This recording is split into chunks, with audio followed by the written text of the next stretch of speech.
In front of me is Realme GT60 and today I would like to show you how you can add audio or video file to text message.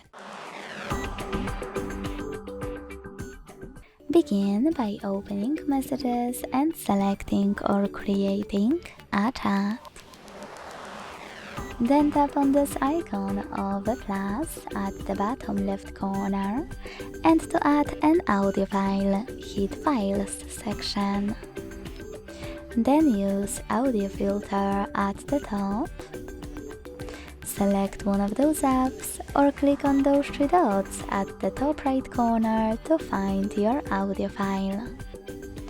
When you're ready, just hold it and click on Select at the top right corner to attach it. If you want to add a video one, select Gallery section instead of Files. Click on your video here if it's recent. And if it's not, select Folders and look for it here to click on it as well.